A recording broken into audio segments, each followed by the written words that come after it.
What's up, YouTube? Sam from Orlando here. Thank you for visiting my channel. Now, one thing I want to let you know is that I am a very proud member of Gen X. Now, if you're not sure what Generation X is, it's a group of people that was actually born between 1965 and 1980.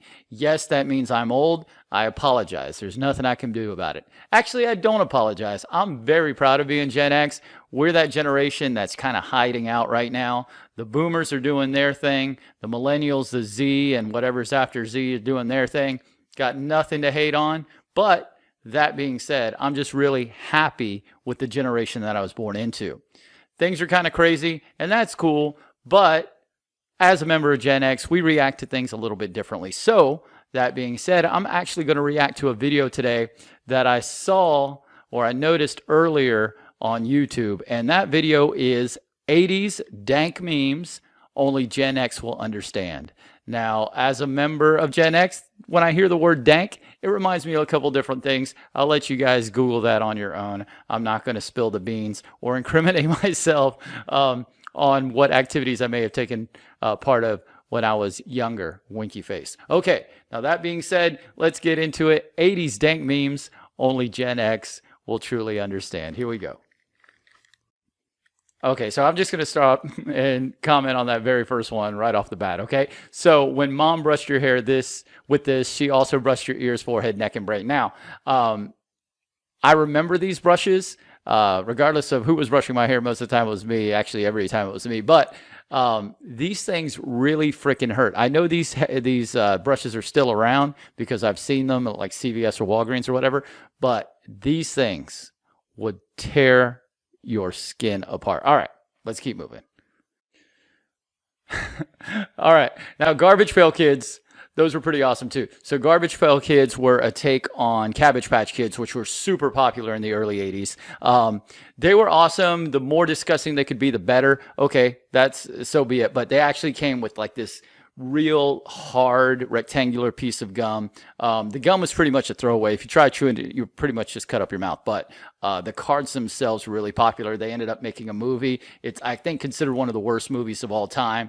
But that being said, it is so 80s, so nostalgic, and pretty much really gross and sick. So highly recommend if you get a chance, check it out. Am I getting older, or is the supermarket playing great music? Yes, it is playing great music. And I said recently that the playlist is amazing. All right, so going back to that one, just really fast. You're right. So I saw Lionel Richie there lean in. Of course, Michael Jackson's Thriller is like the album, right? He was leaning back. You got Teddy Pendergrass and Luther Vandross. Brother was a black Pavarotti, all right? And if you haven't seen Meet the Clumps, you absolutely should. Okay, let's keep going. MacGyver, so awesome that even his name is a verb. Yes, if you haven't heard the term MacGyver something, then look it up. Let's see. Boomer. Millennials are such a bunch of snowflakes. Millennial, okay, boomers, right? And then Gen X rips bong. Has anyone seen my Pearl Jam CD? Yeah, that pretty much encapsulates an entire generation right there. Speaking of which, Pearl Jam still touring. New album is fire. And I'm allowed to say fire because just because I don't have any kids, so I'm allowed. And then my wife and I are also going to Philadelphia later this year. I believe it's in September. I have to look at the calendar to see Pearl Jam again. We try to see them as much as we can because someday you won't be able to, right? That's morbid. Okay, let's keep going. Those days on the playground where you're convinced you were going to die. Yeah, that's true too. Okay, so the thing about those domes that we used to climb on is that they were the most dangerous things. They were like steel, right? They were metal. You'd climb on them. If you tried to jump through, you had to be really careful because you could bump your head or hit your face or anything like that, really hurt yourself. The funny thing is, if you've ever gone back to a playground that you used to visit when you were a kid, those play sets seemed enormous, and now you're like taller than they are, which is pretty incredible. Okay, so who else? Mama had this alarm clock. This alarm clock I had all the way through college, and it worked. but it's so hard to breathe in a surgical mask. Okay, so this is obviously making a comment on the what were they, N95 masks back when COVID was at its peak. Now, if you take a look, first of all, these things look horrifying, right? These Halloween costumes. They used to sell them in square boxes with the mask right at the front and a piece of cellophane so you can see the mask itself. But the actual costume was just straight up plastic. It was, that to me was like a torture device. Okay, you would be sweating in it. It'd be ridiculous. Now, the two I know are really popular. If you look in the photo on the far left, you can see Casper, the friendly ghost. That one was really popular. I remember that one is from being a kid. But the one that I had was Superman. So it was just plastic mask with the black with the blue little reflection light right there, swoop, and then the costume itself. Again, it worked. They were very common. You could find one. You could see Snoopy there, the devil, which my parents wouldn't allow. And then, is that Dr. Zaius? Is that one of the apes from Planet of the Apes? That one I don't know. I hadn't seen that one. And then I don't know who the blonde woman there is either, but all good. And then, of course, clowns, regardless of whether they're trying to be a scary clown, and they generally weren't back then. They were scary anyway. Ah, that is absolutely true. If you didn't have that cutoff jersey, man, and those short shorts. And also, again, I can't hate on the next generation, but when did socks get long again? I wear the no-show, and which are smaller than the ankle socks, but like apparently that's old people now. Okay, but I live in Florida. It's 1,000 degrees. I'm not wearing socks up to my calves. Anyway, let's keep going. Fidget spinner, 1980s edition. Absolutely. Just drop it. There you go. The moment you realize that gummy berry juice was probably meth.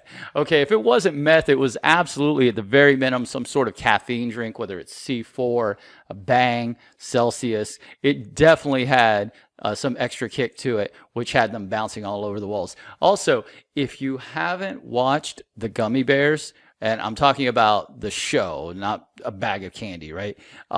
You definitely should. It was really popular, and most importantly, the intro song was amazing.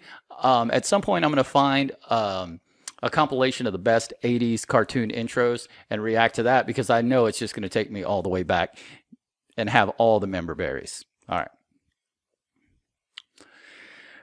Lip singing to Def Leppard tape since 1985. Okay, so if you're not familiar with Teddy Ruxpin, Teddy Ruxpin was this toy from Worlds of Wonder, and it changed the game. Well, first of all, if you had it, it meant you were rich, because Teddy Ruxpin was expensive, especially for the time. Now, what you would do is you would put a cassette tape in the back of Teddy Ruxpin. You would close it, you would seal it up, and then you would press play. And what it would do is it would talk to you. Its eyes would move. It's kind of like an animatronic, and it would tell you a story that you would follow along. And it was very cool. They also had this doll called My Buddy and Kid Sister. That's a whole nother thing. But what they would do is, for the movie Chucky, they actually combined the two. So it was the My Buddy doll along with Teddy Ruxpin, and he was talking, and it would seem as if you're having a conversation with him. Now, one of the workarounds, and I never tried this, so I don't know if it's true, is that you could put any cassette in the back, and along with the singing or the dialogue, it would move its mouth. If that's true, I'm not sure. Please let me know in the comments if you ever tried that. All right, back to work. I'm this old. Yes, I am definitely that old. I don't know about the sitting on the floor thing. I guess there was a time that I did it, maybe leaned up against the couch or something. But to me, and I'll talk about this till the day I die, the biggest toy from the 1980s, regardless of what anyone says, I will argue till the day I die, is that it was Nintendo's original Nintendo Entertainment System. It just revolutionized everything. Yes, there had been video games, there had been Atari, there had been ColecoVision, but this took it to the next level. The graphics, especially compared to like Pong or anything like that, maybe Pitfall on Atari, the graphics are so much better. I mean, they're nothing compared to what they are now, right? And GTA 6 is supposed to be coming out next year, 2025. unless you're watching this in 2026 or 2030, in which case that's old, and I really hope the technology continues to get better. But Nintendo just changed everything. At that point, we still would go out and ride bikes, but we would ride bikes to our friend's house so we could play Nintendo once we got there, or vice versa. We would just be, sharing games or playing different games all afternoon. Actually, now that I'm actually saying all this out loud, I don't know if it was a good thing, because here we are, right? But that being said, I am uploading this on YouTube for people to watch content. So, I mean, who am I, right? All right, let's keep going. Hey, kids, do you want to twist your ankles really badly today? I believe this was called the pogo ball. This came a little after me, so I never really did it. Maybe I tried it once or twice. Slip and slide, the most fun you'll ever have getting hurt. Yes. Now, if you had the actual slip and slide, again, you fancy. But for the rest of us, take a big blue tarp, maybe a little Tide, throw it on there, rinse it or mix it with some water, and you are sliding all over the place. You could wrestle with your buddies. You could just go running across the lawn. Didn't matter. Now, the thing is, if you look at this photo, this is incredible because they have green grass in their yard. We had some green grass, but there was also dirt. There were also rocks, gravel, etc. So trust me, you were going to feel it. In the 80s, you knew there was nothing scarier than this guy's voicing about scary stuff that nobody solved. Yes, Unsolved Mysteries, which, by the way, has come back. I think it's on Netflix now. But Unsolved Mysteries was crazy because back then, we didn't have 24-hour channels, right? Right now, Dateline has a 24/7 channel on some platforms. So it's crazy to think about. So you'd see something on there, whether it be about abductions or a murder or aliens or Bigfoot. And to you, there were only so many channels. So the information you got, that was real to you. Okay. And I'm still iffy on the whole Bigfoot thing. I mean, maybe. All right, let's keep going. That moment when the music you listened to in high school is being played on the 80's station. Now, as a member of Gen X, that has been going on for a while. For you young people out there, and by young people, I just mean anyone literally a day younger than I am or more, it will happen to you. Okay, it will happen to you. I will be at the grocery store and be listening to the music that's on and be like, what the hell is this? This is no.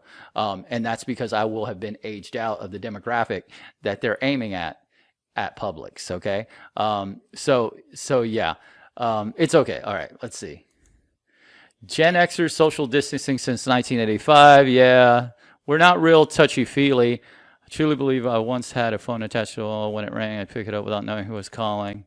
Hang on, let me go back. I want to see that. Who's calling? Amazing, I'm still alive. Yeah, so that's just the reality of it, right? The phone would ring and we would run to the phone. I had a phone very similar to this. The only difference is it was like a chocolate brown. And the phone would ring, and my siblings and I would all run to the phone and answer the phone, but then it didn't matter because when my mom walked in, the phone went to her. We would always be hoping it was a friend of ours or something like that, but most of the time it was family calling for my parents. Okay, world's best archaeologist destroys every ancient temple he enters. It seems to be true, right? Remembers when this was zero, everybody wanted. Yep, you absolutely needed that stereo unit. You merely adopted boredom. Gen X was born in it, molded by it. Yeah, so to a true member of Gen X, pretty much everything sucks, right? And we don't mean that in like a hater type of way, but my family motto, if we had a crest, it would say meh on it, MEH, because it's cool, whatever. We don't put too much into it, and I'm not really sure why. Maybe it's because we're just deep down worried it'll be taken away and something we love is taken away. That's much deeper than I expected to go on that response or that explanation, but meh, exactly, right? All right, this was our GoFundMe. Yeah, hang on. We didn't get paid to do that. That was just a responsibility. Again, out there trying to push the lawnmower across some grass, rocks, debris, etc. 80's movies taught me anything is that anyone with a sweater tied around is a dick. Yeah, that's absolutely true, except I may have worn once or twice.